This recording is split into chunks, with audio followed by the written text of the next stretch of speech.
ইতিমধ্যেই বাগদায় তৃণমূল প্রার্থী ঘোষণা করেছে ঠাকুরবাড়ির মেয়ে মধুপর্ণাকে, কিন্তু বিজেপি নাকি দ্বন্দ্ব চলছে বিজেপির প্রার্থী নিয়ে।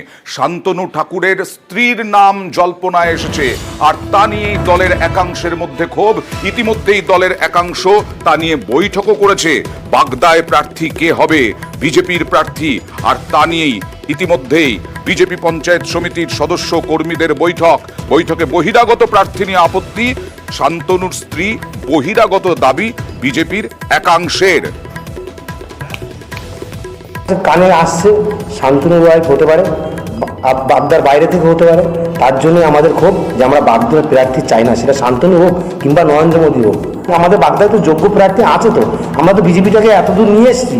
আমরা তো একবার বিজেপিকে জিতিয়েছি, বাগদার লোকই তো জিতিয়েছি। এখন আবার শোনা যাচ্ছে বিজেপির হবে নাকি ঠাকুরবাড়ির থেকে। মানুষ এটা ভালো চোখে নিচ্ছে না। প্রার্থী দেবে দল, দল ঠিক করবে, আর দলের সিদ্ধান্তই চূড়ান্ত। আর ভোট দেবে মানুষ, সাধারণ মানুষ। কেউ বা কারা হয়তো বলতে পারে, তো মান অভিমানে বলতে পারে প্রার্থীর নাম ঘোষণা হলে, কারণ আমরা লড়াই করব সবাই পদ্মফুল নিয়ে, সিম্বল নিয়ে। কে প্রার্থী ভারতীয় জনতা পার্টি দেখে না, ভারতীয় জনতা পার্টি দেখে সিম্বল নিয়ে লড়াই করব, ও সবাই একসাথেই লড়াই করব।